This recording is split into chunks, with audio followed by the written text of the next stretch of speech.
at 8:30 on the East Stage. I would like to hand over to Lorena. She's also working for the media team for the first question. Thank you.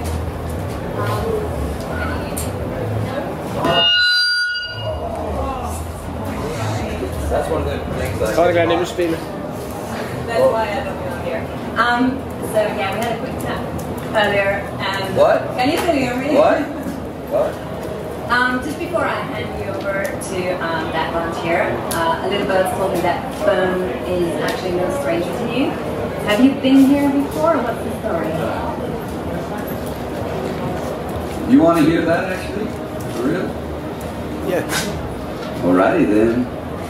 In 1972, I was in Paris playing on the street, and someone said, and I was really tired of it, and someone says, man, you go to Bern, you can go to the American Embassy and tell them you're very sad, and they'll send you home for free. So I came, you're supposed to be say you're like destitute. So I come hitchhike all the way to Bern from Paris, and I go to the American Embassy, and in them days you could just walk in and talk to the ambassador. And I go in there and I say, I'm destitute and I want to go home. And he told me to get the fuck out of his office.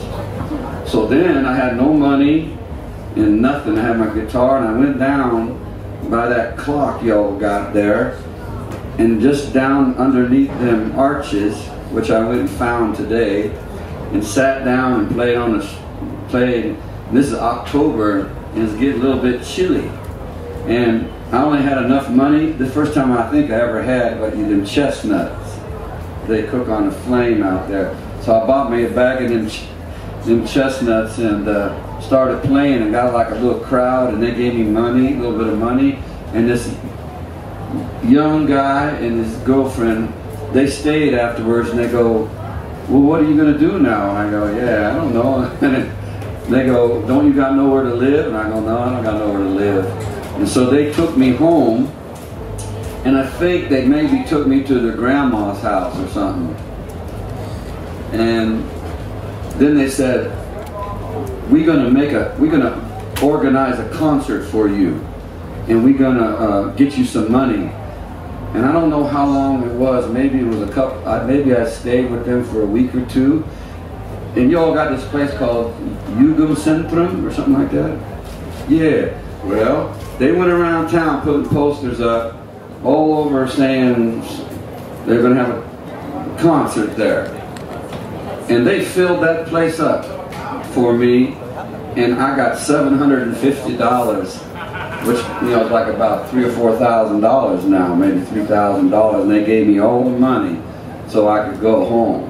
So that's what happened. I've never been back till today. That's 3 years ago? Oh. My story. Did you go around town today and visit the places again? Yeah, only thing I can remember is where I bussed. So I went to the place and looked there. I go, wow. I was here sitting on the street here 43 years ago, and I never came back. I don't know, I never worked out that I came back, but I never forgot them two people. I mean, they just did it just to be nice to a bum, you know. And all them kids who come to that center, you know, they all paid, I don't know, it wasn't very much, but there was a lot of people there. And then they gave me all the money so I could get a plane ticket. So, you play, you know, places like the Royal Albert Hall, I think, just in May. How does that compare to a festival like Gurtenfestival, which is rather, you know, small and cozy and everything? The Royal Albert Hall, huh? Yeah. That's a different thing. I mean, it's almost like that's one dream that doesn't even make sense.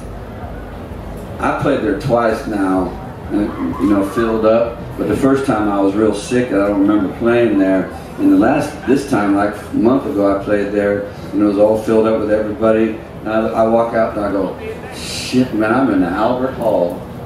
You know, it's just too weird. But it's not compared because, like, I haven't played here yet, so I don't know nothing yet. But every festival I've played is one of these, like, you pinch yourself and you go, is this me coming up here? And I always keep thinking it's like I'm going to wake up under a bridge somewhere with a very big hangover and think, oh man, I dreamt I was a pop star. That's really funny. Right, well, if you guys have questions, that would be your moment. Otherwise, I'll keep going all night. Is this big hype around your person, as you just told about it, is that still some kind of surreal for you? 100% surreal.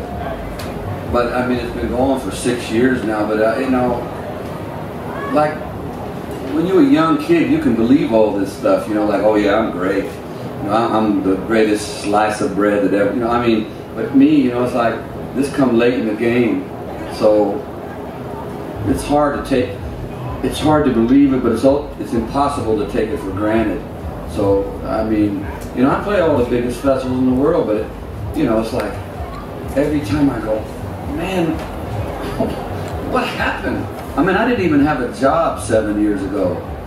I had a really bad heart attack. I was unemployed. We were going to lose our house. And now I'm like, I'm in the gravy train, man.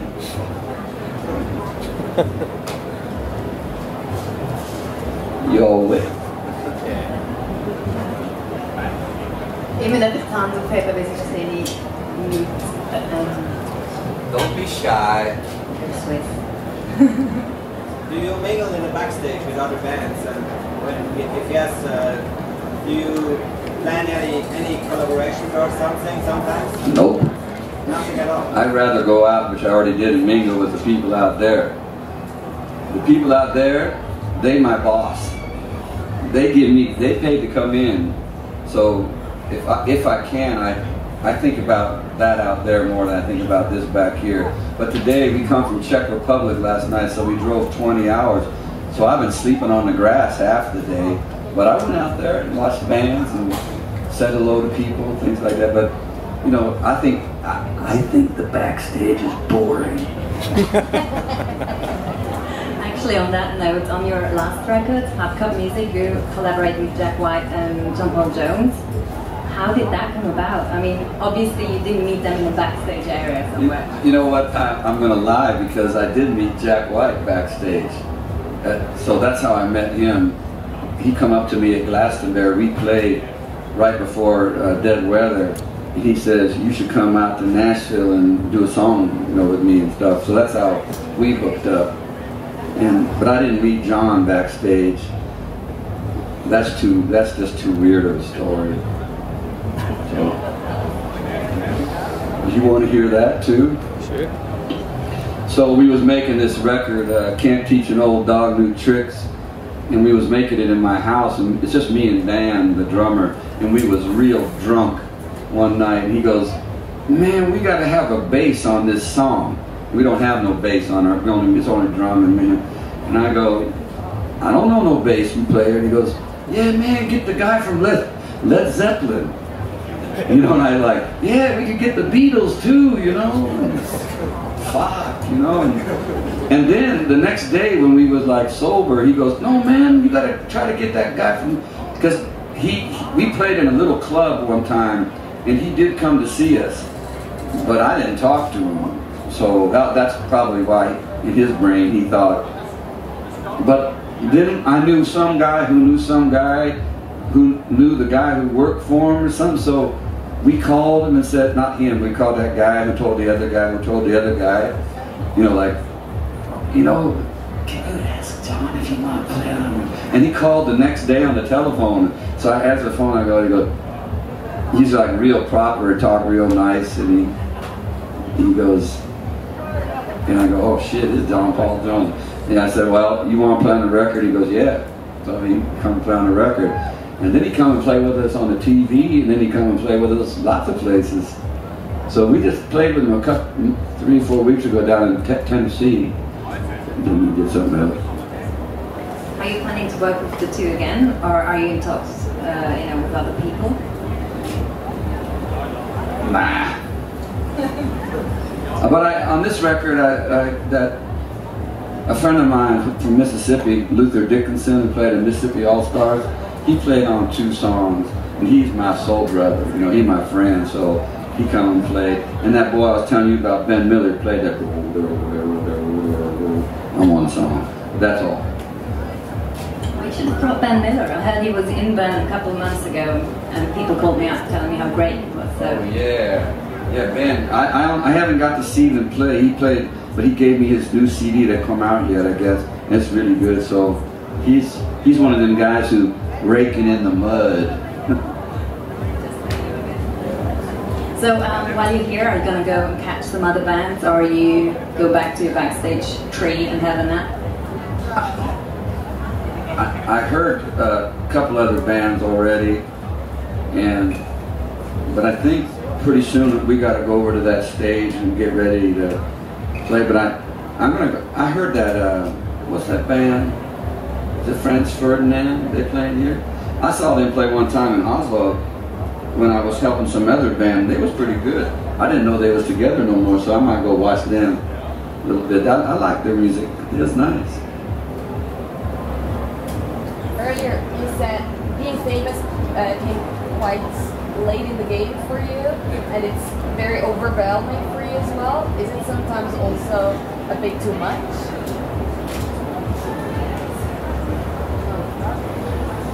You know, when you got a dream job, it's hard to complain. You know, sometimes, like when we drove here, that was a long drive.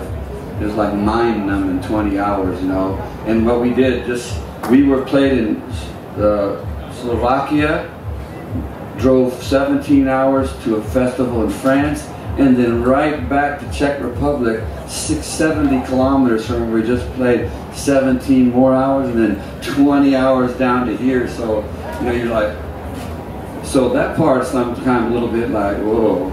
But, you know, I didn't even have a job, so I don't got nothing to complain about. Nothing. When did you first got addicted by the blues, and why? You know, it's funny. I never thought of myself as a blues person till I come over to Europe and people tell me, "Oh, you play the blues."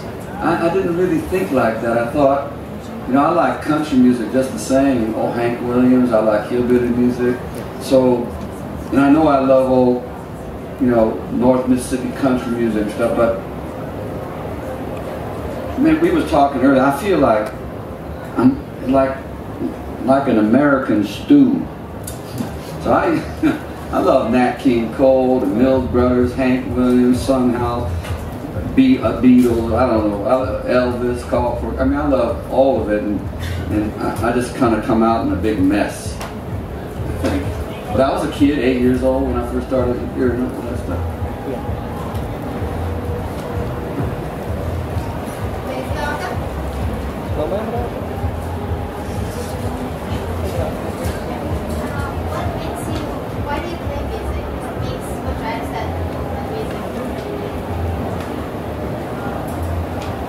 I don't remember. I've been playing all my life since I was a kid, and it must be something because nobody wanted to hear me up until a few years ago. So I think I was telling her earlier, like the guitar has always been my friend. Nobody wanted to hear it, but it was my friend. So I could sit in my room, or you know, wherever I was, and I could play, and it was like something to do. You know, and it kind of talked to me. So, only thing I can think of is like, this has been my friend my whole life, and I don't know what life is without playing. I don't even know what I would do. So, I guess it's so like this. I don't know nothing else. My daddy played too when I was a kid. You know, played the boogie woogie and all that. And he had a band back in the 30s, so since I was born I heard music, so I don't know nothing else.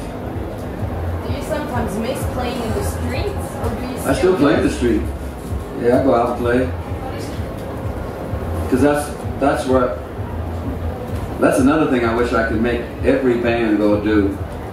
Because when you play in the street, if you're boring, you don't eat. If you give a 50% show, you get 50% change. So, you know, like when you play on the street for your food, then you learn how to perform.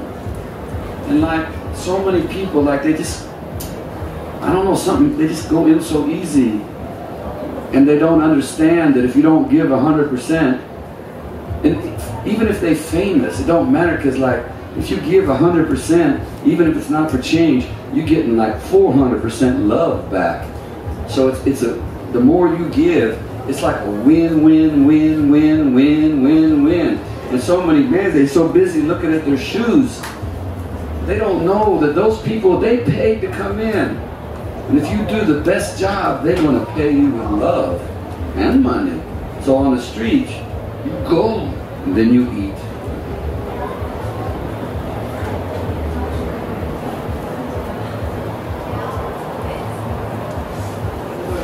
Well, if no one else has a question, I have one last one. Yes, ma'am. Are you going to have your son on stage again tonight?